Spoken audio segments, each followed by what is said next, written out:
welcome everybody to this panel discussion on commuter rail and the road ahead, rather the track ahead.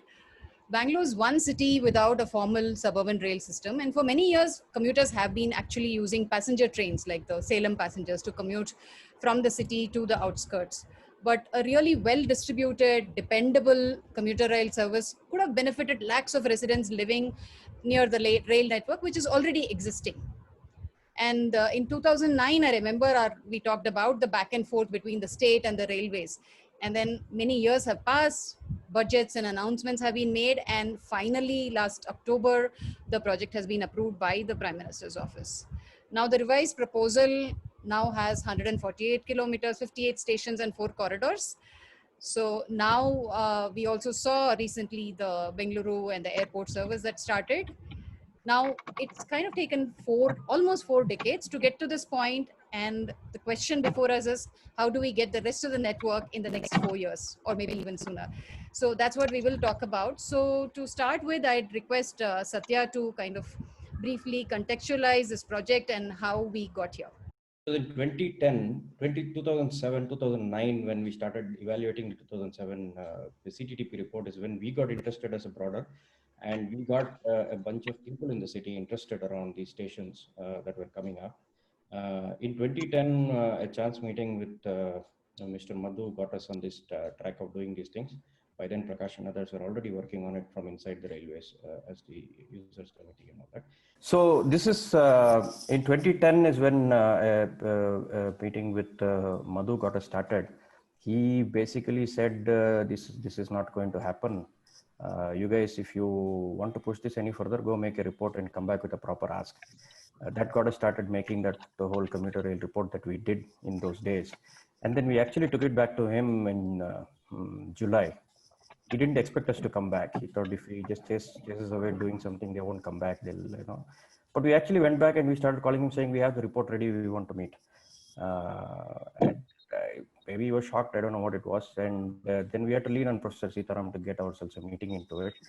And then we did this whole conference. We invited him to this conference on Namarelu in 2010, which was also a part of, and many others here. I don't know anybody else was a part of that, but he was definitely there. So Praja organized that, and in that is when the chief secretary said, let's get a DPR started on that. We agreed on a report, a DPR at that point in time. Of course, since then the metro tussle was always there. I still remember Siva Salem saying this is not going to happen. He was the MD then.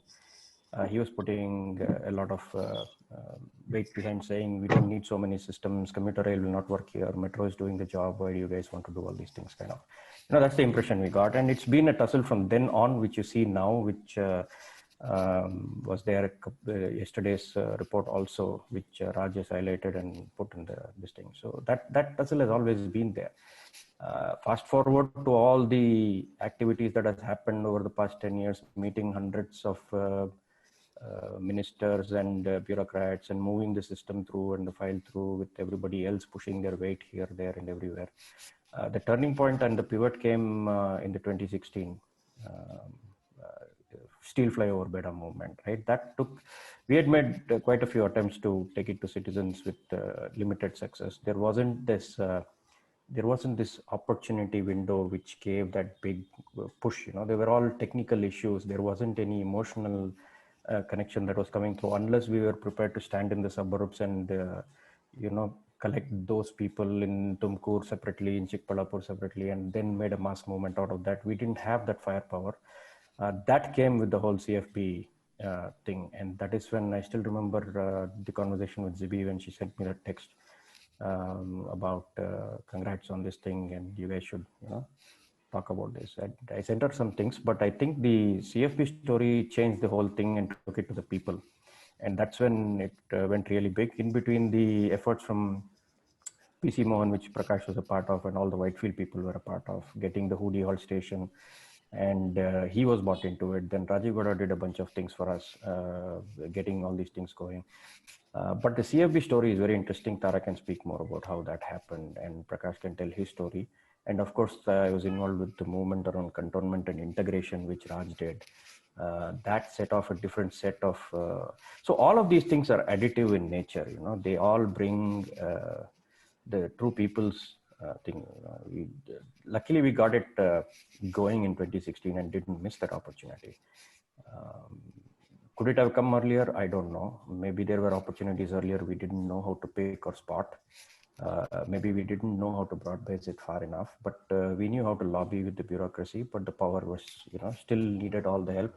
And the Whitefield Rising, getting involved with all the associations there and moving that side of town, the ask there with Anu and Zibi and all these people getting involved. That also helped put the pressure. So it became a true people's movement from 2016 onwards, and that's what made it move, all the different tasks. I'll leave it there because going forward is going to be more interesting. We'd like to see from now, how do we do? Ankaran, you should remember your old days, sir. How can you forget your struggle? So actually that brings me to the question, Prakash sir, and if you can talk about, the earlier days, way before, many of us started connecting on social media and much before that on email. Yes, You've been talking to the government, you've been part of that zonal rail users committee. How was the initial, the interest, the responses and the reactions, the engagement with the government those days? Let me take you to 1999. There was one report brought out from Urban Development Ministry. They proposed suburban rail, commuter rail system for intermodal transport system at the cost of 999 crores. Even I got a report with me even today. The cost sharing was 33% railways, 33% Urban Development Ministry, 33% state government. But that did not move further. In fact, this book I had bought in the meeting where a meeting in chairmanship of Vinay Kumar Sorake, the then Urban Development Minister. I asked him, sir, you see, this is a report with me of 1999, bought out in 2000, which says 999. Nothing has been done by either state government or railways. Then the DRM was sitting next to me, and Manjula madam was there. I showed both of them the copy. Then I said, unless you establish a board, Suburban Rail Corporation, nothing will move. That is the last meeting. Since 2000, I have been taking this issue because I have been in Southern Railways. In 2003, Southwestern Railways was created, a zone for Karnataka. Especially, we were very happy because we could put our demands there. Since 2000, I have been taking all along when I was a Southwestern Railway 2007. Then again 2013, I took it up with Prime Minister, the then Prime Minister. Then 2014, when the Modi ji came, again I wrote to him. So this is very important. This project should come to Bangalore because Bangalore is growing leaps and bounds. Unless we have a good mass transport system, the present traffic is very heavy, and we are getting our mass transport system should be integrated.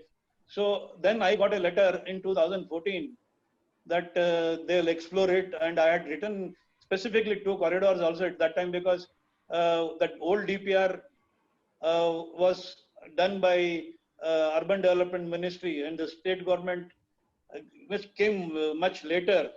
So Tumkur was the corridor and Hosur was the corridor I was speaking about because these 2 corridors were very high density, passenger oriented, and a lot of people, techies and our other people who are job oriented, they were moving on this corridor.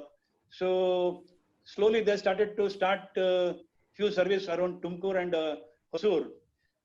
Then 2016, I think they started this as the Facebook and Twitter and WhatsApp, and a lot of organizations started coming together.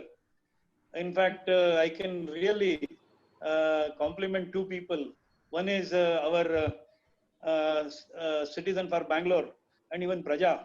for taking this moment and bringing all the people together. Correct. I remember the letters that you used to write, you used to copy us. So I remember that. But also the fact that, individually and even as groups, as railway user groups and all that, to write to the government, to meet people individually, personally, there is a difference between that and what's happening now, because now with social media, it's much more public, right? People are actually seeing what the government is reacting. So perhaps that is also given like a more of a push and a sense of urgency, of course, because given the current situation with traffic, there's like more need for such a solution, right? People participation can make anything more different and more positive and more constructive, isn't it? So that is Absolutely. what happened. Then what had happened, these people, they had bought a DPR of 148 kilometer, which did not have airport connection. They had given as a supplement, if the railways can choose. So I said, then there is no airport connectivity, and if suburban rail is not connecting industrial hubs and satellite towns, what is the use of this suburban rail? So suddenly again I started my groundwork in 2018 from DRM, then GM, then I had been to board. I met Mr. Ashwini Lohani, who was the former chairman railway board. I petitioned him. Then I came back to chief secretary, and then Mahendra Jain, who was the ACS, urban development UDD. So I said, if you don't include this will not serve the purpose. We don't want only intra-city rail. We want suburban rail which connects satellite towns, industrial hubs, and airport. And I got it included airport line, and I also got it. The government of Karnataka has already sanctioned the extension corridor also. Why I had requested from Kengeri to Ramnagar, from our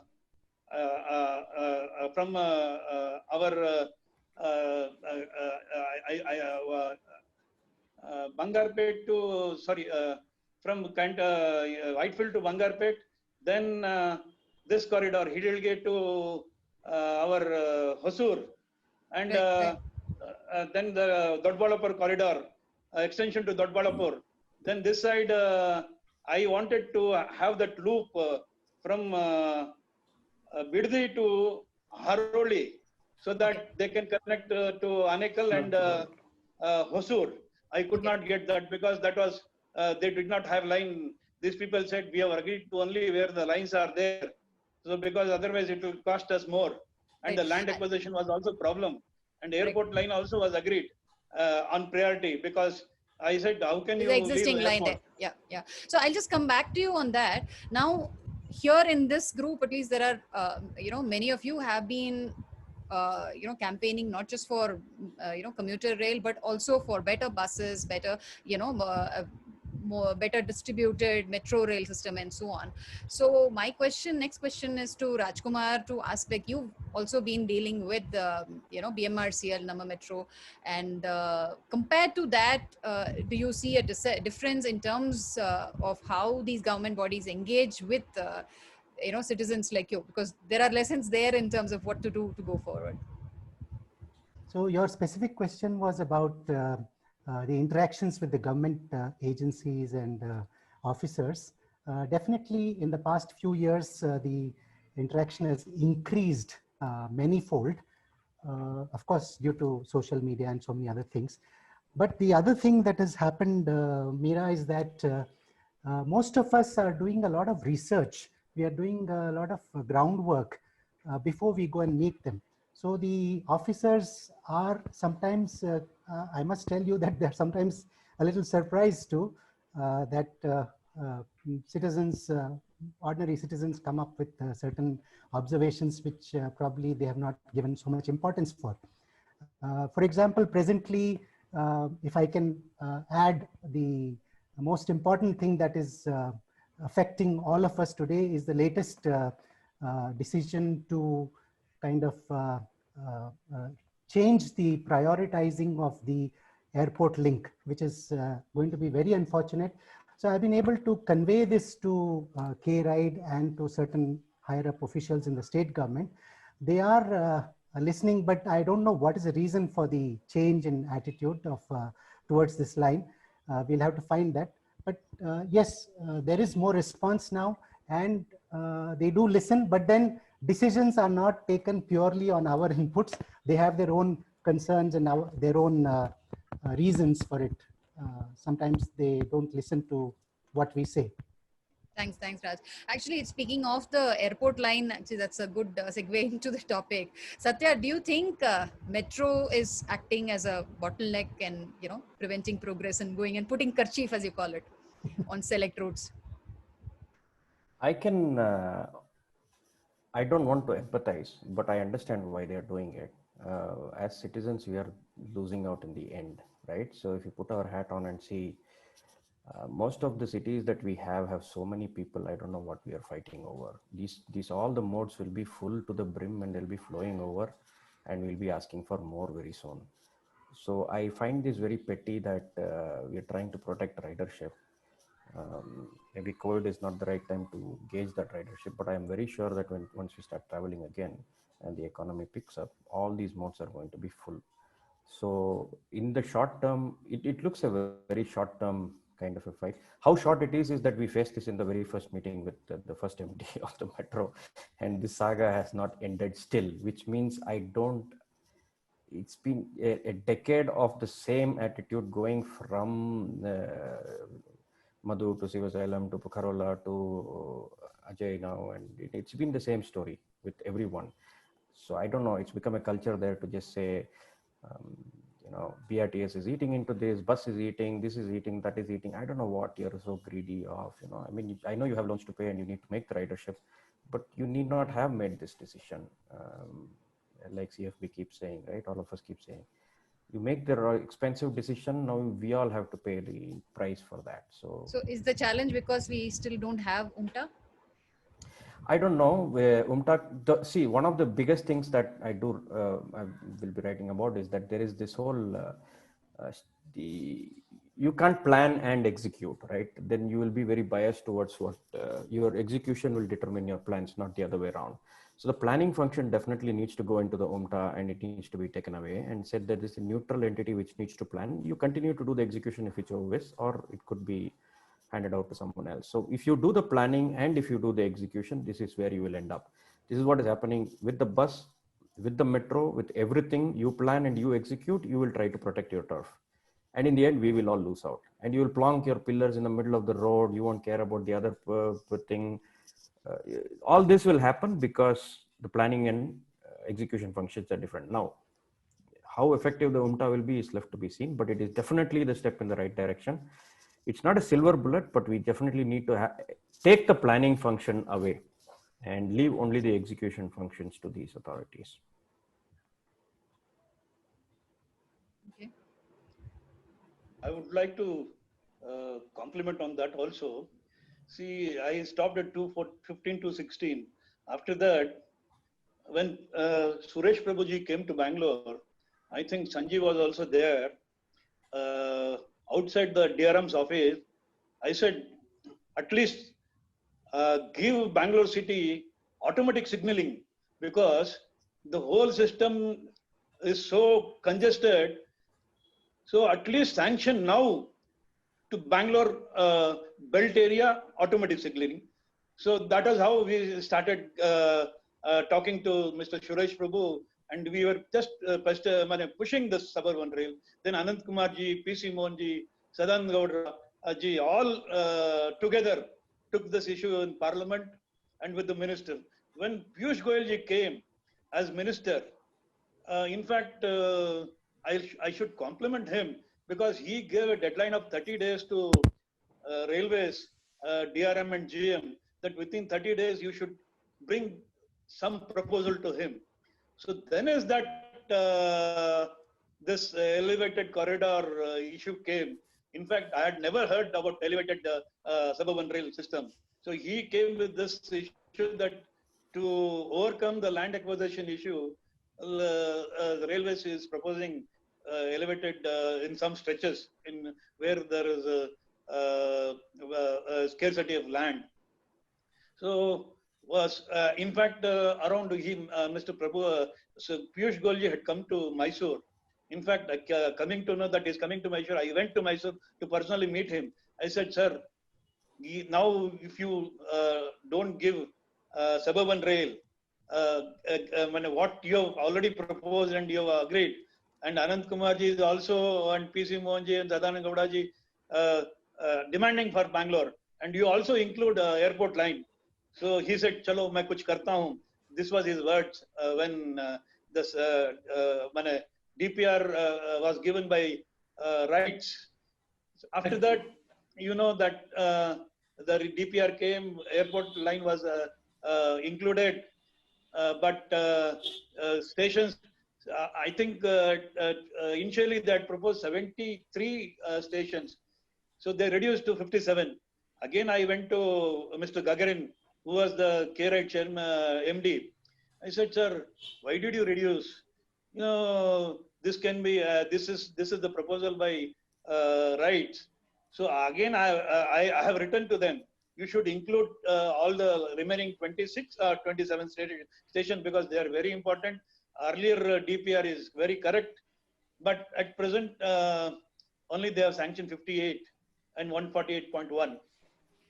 Thanks, Prakash. I actually had a question to take off on that to Sanjeev, actually. So you talked about automatic signaling, and similarly, and there have been all these conversation about rakes, about networks. There are technical challenges also, which of course they don't cost too much, but those issues need to be resolved. Are there those kind of bottlenecks that are, so is it only the budget and will, or what kind of technical challenges remain to kind of push ahead quickly? Sanjeev, would you be able to comment on that? Yeah. Hi, Satya, Prakash, Raj, then Sri, others. It was as you put a question, there's a complete lack of coordination between the center and state, because state doesn't want a suburban rail because it has its own vested interest. Center, unless there's an MP goes and sits with a railway minister and push it, that never used to happen. And with our experience, like Satya was there, then we had other Syed and Naveen initially, and then thanks to Sister Professor Sitaram, when we started interacting and pushing it, then we started realizing that there's a more politics involved in this to get the project approved. Because when small cities like Pune, Lucknow, or even Hyderabad can get it without any issue, this is only Bangalore which is struggling for anything and everything. The railways throw the ball to state government, and same time the center throws the ball back to state government, saying that they are not giving land without any concrete proposal.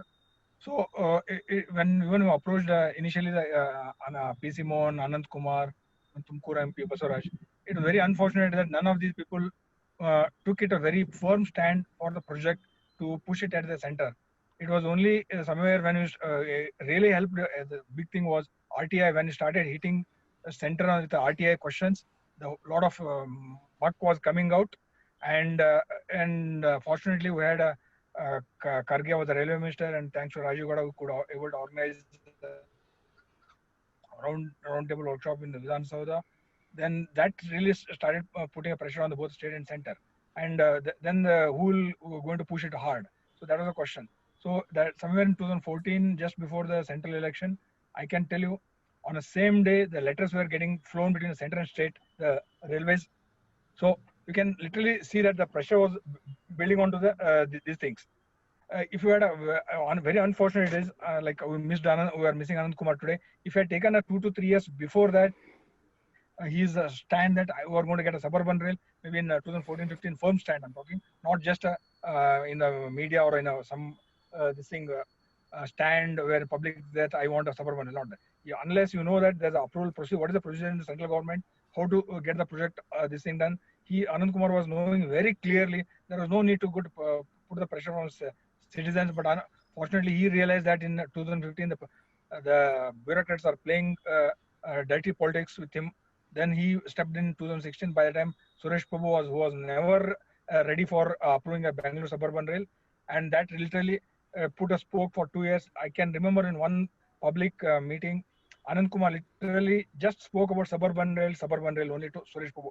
And after this speech, Suresh Prabhu did not even utter a word about suburban rail. He told, I will go and do whatever I want. That's all. He knew that 2 years, crucial 2 years we lost because of Suresh Prabhu. Then when Piyush Goyal came into the railway ministry, at that time everything started moving in because Anand Kumar had a good rapport with Piyush Goyal. So that really set in a motion, and by the time everything was getting in place, and we lost Anand Kumar, and now recently when everything was again getting approval, we lost Suresh Angdi.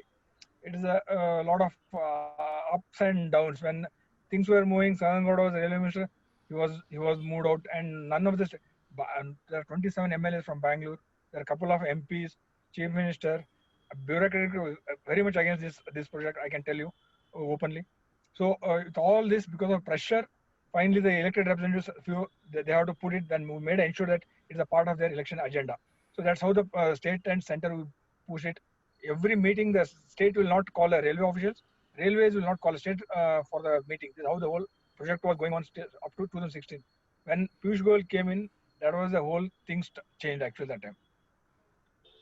See, our elected representative MLAs, Sanjeev was telling, see, they were not open to other areas, railways. They never thought that is part of their activity. In fact, they were only worried about their, or they were concentrating only on their constituencies. In fact, a lot of MPs, Kerala is a different state, Tamil Nadu is a different state, where people participation, then the elected representatives, they all participate together. Here, there is a different culture, a different atmosphere. But the people movement, really made this happen. So that is the difference between Karnataka, Kerala, and Tamil Nadu, and other states like Mumbai. People, more than the elected representatives, the people are more active in Mumbai, and Maharashtra. So you cannot blame the politicians, solely the politicians or MLAs, because they never had that kind of connectivity. That is what I want to say. I want to intervene. It's not the people, it's in other states, the politicians who go together and meet and get the work done. If you look at in Bangalore, there are 3 MPs, Tejasvi Surya, PC Mohan Sarangoda. Not even one day they go together and meet any of the central ministers, even though they are from the same political party. This is unfortunate. Even I have seen myself when Anand Kumar was there, he was never going with Sarangoda. He in fact openly told me, you go and talk to Sarangoda. That's the statement. I have this thing. So today also, all the 3 MPs, they never go and meet even once to Piyush Goyal or even the Prime Minister to say that suburban rail is foundation should be laid by the Prime Minister and do that. Today also same politics is being played in Bangalore. It's very unfortunate, I can tell you. Hello, from what Sanjeev and Prakash have said, it's ultimately the people who can push people's movements or opinions that can push even the elected representatives to take it up.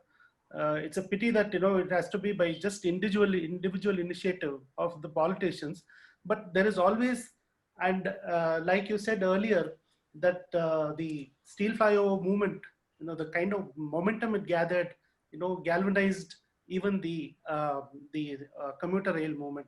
So I'll move to Tara here and ask how the Chukkubuku campaign, what are the lessons from Chukkubuku campaign and what can citizens do next to push the agenda? Thank you to Citizen Matters and Ellarigu Namaskara. What a lovely topic to talk about this evening, and what an open-ended question for us to debate on. It's almost philosophical because we have very little control over it in the grand scheme of things, as the last 40 years have illustrated to us. At the same time, there's been significant movement in the past few years, and none of this would have happened if it hadn't been for people like Prakash sir and Sanjeev and Praja in particular having laid the groundwork for it. There being a Whitefield Rising which is organized at one end of the city. If these organizations and if the spade work hadn't been done, then no steel flyover leading to Chukkubuku Beku could not have happened with all of us coming together. It would have been a set of people shouting in isolation, which would have gone nowhere. So in a sense, the parts and pieces existed, social media existed by the time Citizens for Bangalore came about, and all of these were things that we were able to take advantage of. So the timing of it worked out. I think before I answer your direct question, there's a couple of comments that I like to make. One is that one of the things that Karnataka and in the context of Bengaluru and suburban rail that we really miss is the fact that we don't have a strong regional party. The comments about, in Tamil Nadu or in Kerala, the MPs going together, the MLAs going together to make a case is because all you have is the one state, right? And if you don't deliver for that state, you have nowhere to get elected, right? Whereas the MPs here, for the most part, belong to parties that, whose HQ is in Delhi. And they are evaluated by their sincerity and their allegiance to the HQ and the party rather than what they deliver to the state. So I think that is a huge negative for Karnataka. It's a burden that we carry, it's a cross that we carry in some sense. The second thing also is that railways itself is a vexed subject because it is a football that goes back and forth between the state and the center. There's two players, there isn't a neck to choke. And what further exacerbates the problem is that you don't have a single elected representative locally. If nothing, this whole suburban rail issue for Bengaluru should teach us citizens, one of the biggest lessons we should learn is what happens when you don't have local ownership, local elected representative ownership, because ultimately elected representatives are held accountable for something. And when a project is owned, when the decision is made so far away from you, not down the road and not even down the road, not down the road in Hudson Circle, not even down the road in Vidhan Sauda, but all the way, in the Delhi Secretariat. So, the case in point is the cycle racks on buses, and something that needed to be escalated all the way to Delhi, as opposed to the cycle lanes that you can see Satya and others working on that are picking up pace. The minute there is a local push from citizens, right, for the cycle lane, you see that at least it starts to pick up pace because you're working locally, as opposed to a decision that needs to be made 3,000 or 5,000 kilometers away and therefore, takes forever. So that is the reason citizen momentum and citizen push and citizens getting on the ground and coming together and demanding it becomes so powerful. I often say that Steel Flyover Beda was a campaign that was begging to be run because the entire city had a certain anger against that flyover that was manifesting all over the place, almost breaking out like pores in the, breaking out all over the city through media, through social media, through just everybody meeting each other. But Chukkabuku Beku had a gun to its head. We had to run it. If we didn't run it, Steel Flyover Beda was going to die down. You must remember that Steel Flyover Beda, the human chain happened in October and the flyover didn't get cancelled till March. But the actual Chukkabuku Beku rail yatra happened in December, right? We had to run it to show that we weren't this IT crowd that was going to do one hit and run protest and then go back home or go back into our air-conditioned IT environments, right? And the government was saying, you guys are the Beda gang and you know what you don't want, but you have no clue what is the solution to save the city.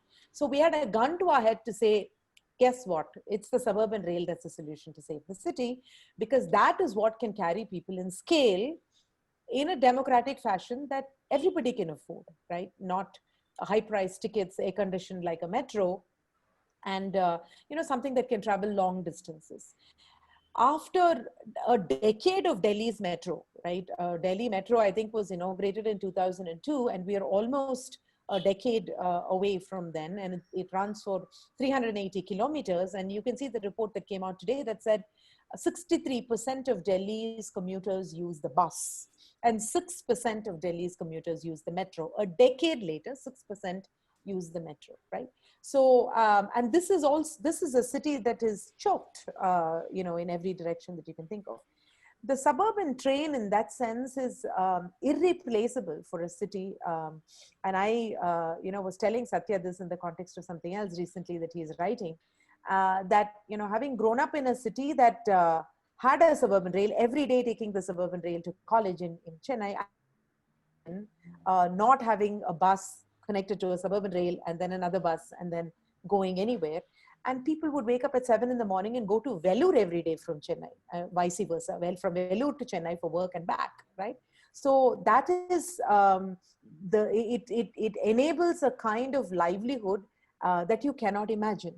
But the reason we are not able to make that case, as Sanjeev so eloquently put it and Prakash sir so eloquently put it, that 6 lakh people daily commute down the, Hebal, Sarjapur, Belandur, Carmel Ram, Electronic City corridor. Who is going to sit across the Prime Minister and tell him? If it were my local MLA, you and I would be sitting across and telling him, 6 lakh people go there every day. What's the rocket science in enabling suburban trails? And you have the rails and you have the train stations, right? This is what distance does to you. So Chukkupuku Beku, in a sense, worked because of a couple of reasons. One is all these parts and pieces were together, and we realized that we need to show the city what took 3 hours by car or 2.5 hours by car could take us, half an hour to go from Camp Station to Whitefield. And that is only possible if we have thousands of people at Cant and thousands of people at Whitefield, which is because all of us came together, right?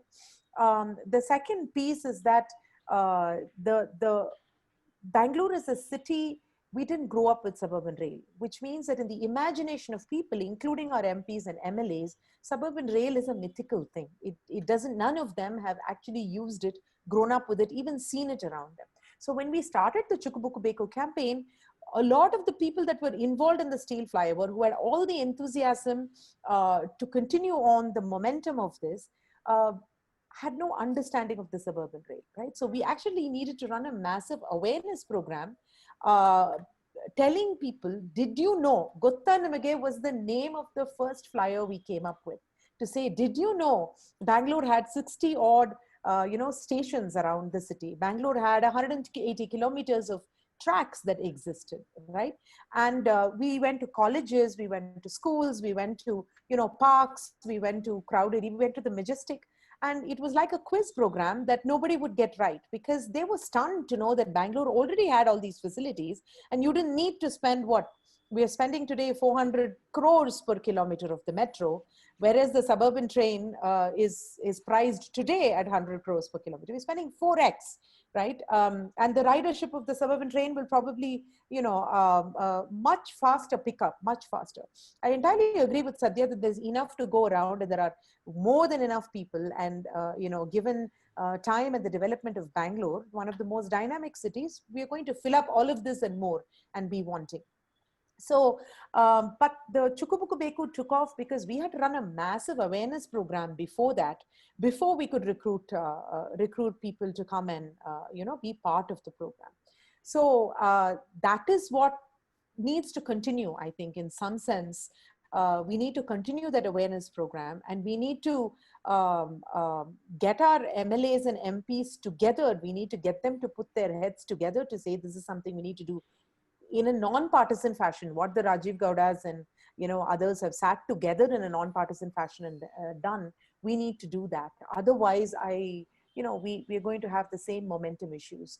Citizen participation along with the political class, bringing the political class together, and in a sense BMRCL also to the table. We are, Prakash sir has talked about, Sanjeev has talked about, Satya has talked about repeatedly going and working in the DRM's office and working with a set of people, in a sense, who listen. Raj has spoken about, they may listen, they're not obliged to listen, right? That is also because they're not elected representatives. So, but we have no choice. That's all we've got. So getting BMRCL to the same table and saying, hey, if what is needed is sort of a non-conflict agreement, let's work on that. But we need to be practical about the fact that the city is 1.3 crore people. And even at its peak, Chennai has what, 25, 30 lakh people going on a train. It doesn't eat into your market, so to speak. Yeah. So, yeah. It needn't be one against the other. Yeah. So, yeah. So how do you take it forward? I mean, like you said, a certain anger built up at a point for this movement to be galvanized into, to give it a push. Now, I mean, what are the points? I mean, do we wait for another kind of still fire so that yeah, no, because there are a whole lot of things like that happening, the elevated corridor, this and that. So yeah. so One of is the it other time things for also that the helped, second yeah, coming? yeah, but one of the other things also that helped is the fact that this was 2000, very end of 2016, 2017, and 2018 was the elections. So if we are smart, now is the time to do the spade work and the back end work, and the elections will come again in 2023. And, you know, now is the time to do the spade work, and 2022 would be the time to run the high decibel campaign with people, with citizens, if you will. You know, the other problem with suburban train is there are promises galore, but it doesn't actually get implemented. And this is why I call it a vexed problem, because the people that implement it, it isn't one neck to choke. It isn't local. There is, you know, there's a lot of football that goes back and forth. Nevertheless, even with all that, I think we need to have a joint demand, not only from citizens, but also work together with the agencies and, you know, what is considered competition, to make sure that, you know, there is and all the MLAs and MPs. So, but 2021 is the time to do that spade work, so that 2022 can be some fireworks, if you will, on the ground, with the Chikkabanavara take 2. Yeah. Zibi, here I would like to ask, would is it time when, like, with this halt station happening at the airport, should it happen now? I mean, should the campaign actually, considering that there is a lot of eyeballs on this, people are looking at, people are talking about the halt station. Should the campaign, another campaign for this, begin now? I guess before I start speaking, I think again, I'm going to start with a thank you to Citizen Matters for bringing us all together, and to invite Whitefield Rising to give us perspective on the history of suburban rail in Bangalore. I think with all the people present here, it gives a good context and what's been happening over the last 10-15 years, right? So thank you for that. To come directly to your question, Banu, is there a good time? I think whatever we are getting from the state and from the center, I think we should take it all. I think we should never say that, no, this is not the time. But that said, I think we should set expectations properly.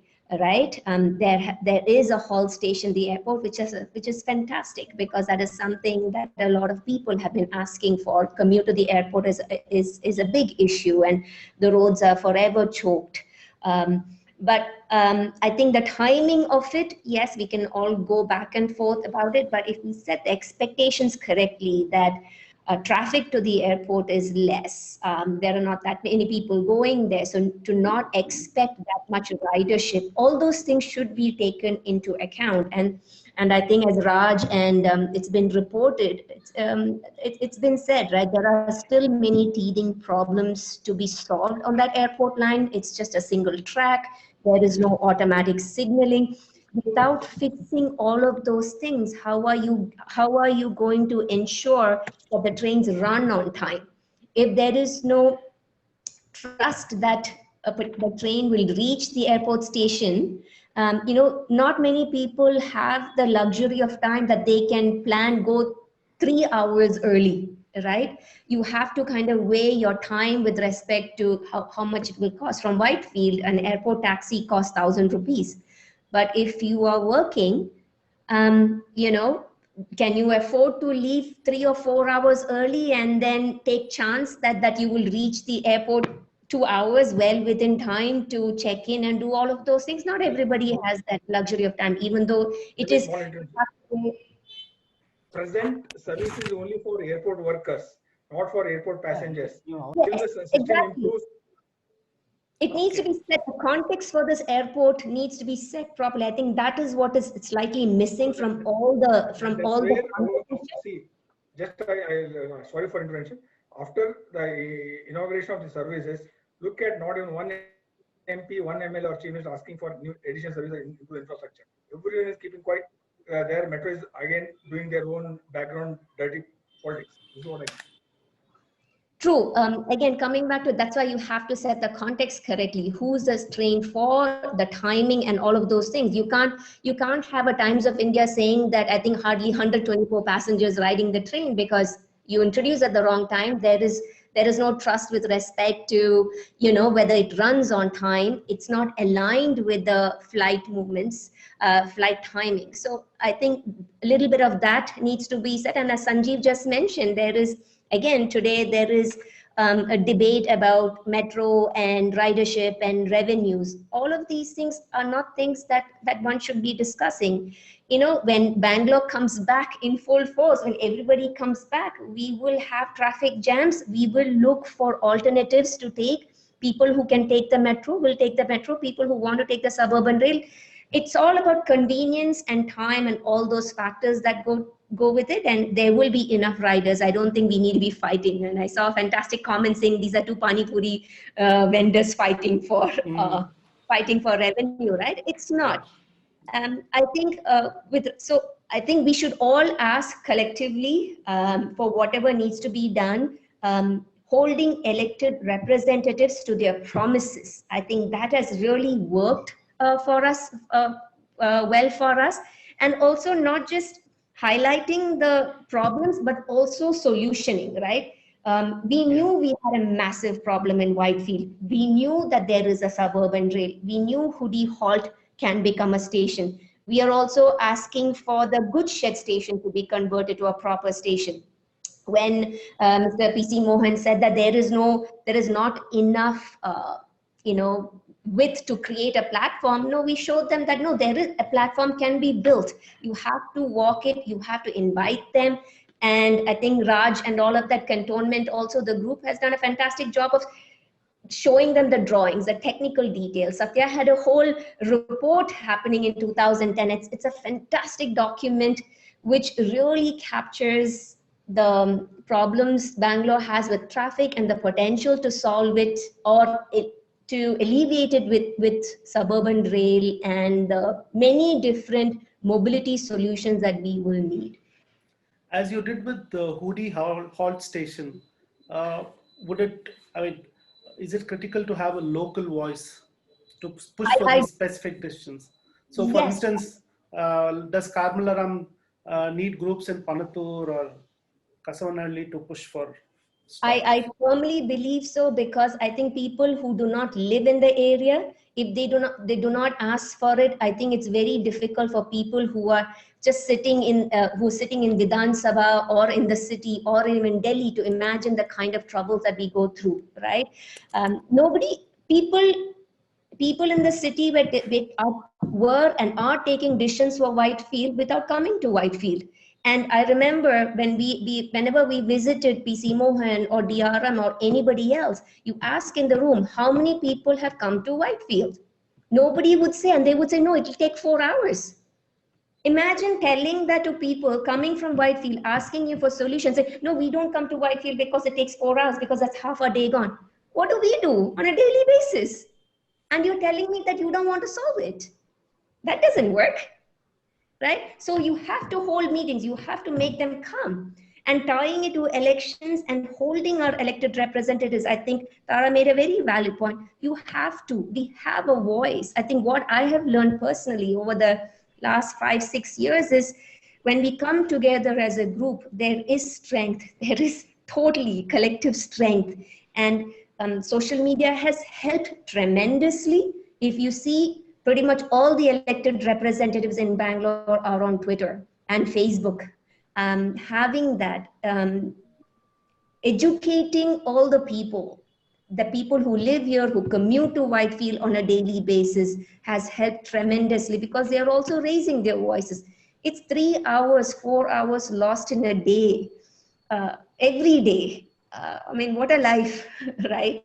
So I think all of those things, getting deep knowledge. I think Sanjeev has been, historical. I think he's like a total information magnet. Anytime we ask him, he'll give you timings. So finding the right people, educating yourself, educating everybody else who are affected by this problem, finding out the right people to contact. DRM, and I have to say, DRM and all of them have been very receptive. They understand, but you sometimes, because of the many things that they have to do, it's not on the radar. I think you have to go meet them and keep telling them this is an issue. Elected representatives, all of these things have worked for us, and it's very critical at Karmal Ram, Panatur. There are groups there, and they are highlighting. I know we see their updates. I think it's important for everybody to talk for their place as well as for Bangalore. So Sanjeev, what next? Now that you have K-Ride is functional, what is its mandate? Is it designed to be effective really? Yeah, it is supposed to be designed to be effective. Like in Mumbai, we have that, but in Mumbai there's a different thing is that like they only build and create the infrastructure. Running is by again railways, but in Bangalore it is both building and running and even generating revenue is with the K-Ride. That's they've formed one more SPU called B-Ride. So the K-Ride has been given a clear mandate to build the infrastructure and run the services. So the 4 corridors which have been finally optimized and reduce the cost and brought in. So now it's and they need to even raise the funds also. And their banks are willing to give the funds because railway has, thanks to Piyush Goyal, he has given a complete land required for the project and additional land also at very minimum 1 rupees like. So that should really give the big hand plus point for the KRI to generate or raise the loans and some whatever the percentage from the state and center. So now it is and already the team has been built by the Amit Garg, and they have moved to new office in Yeshwanthpur also. So it's now how the state government and central government wants the project to progress. Like if they keep on putting their spoke, like example in the last 1 week we are hearing about the airport, this thing, where central government has given clear mandate that airport line should be the priority line, but now state government again going back because of the metro lobby, because I feel whatever the airport metro line they have to get approval, they may want to give a letter saying that we will take up this project later. This type should not be interfered in the projects. That's where the metro has suffered. This suburban rail also should not suffer. But a good thing about suburban rail is the KRI should optimize its resources and finance because it is on broad gauge. It can interface with the Indian Railway. So they should be able to build some infrastructure and you use the railways also infrastructure and start running a service. If things goes as per this thing, in next 2 years we should get some services, in some corridors. So what is the timeline for this project overall, the various, the corridors, and realistically, how much can we like pull it in by? Like 5 to 6 years is what given a timeline from the approval, but it depends on the funds availability. In this case, the lands availability is not the issue, and it's the funds, and the state government should not interfere in the execution of the project. So if everything goes the same, they can easily complete in 5 to 6 years, except in the city area like Majestic, Malleshwaram, and somewhere to RPC level. They have to build elevated corridor. Otherwise, everything is on the grade level. And the beautiful thing is, cantonment to Whitefield, the quarter plane is also part of this project. So a lot of things are there added in this. So it's a matter of time how things will. KRI will start building the infrastructure to bring in some new like additional services either to the airport or to the Bidadi or to the Vasur. Like Vasur also is getting a doubling, but it may not be part of that. But that also will bring in a big number of suburban services. So it's not like metro where you have to build exclusive services. So the good thing is KRI is building a Yeshwanthpur also doubling, and railway is building a cantonment to Whitefield quarter plane, and cantonment also suburban terminal at 40 crores is coming up, and KRI has to build other infrastructure. So in next 2 to 3 years, we should get decent suburban rail services. That's what I can expect, and it should happen.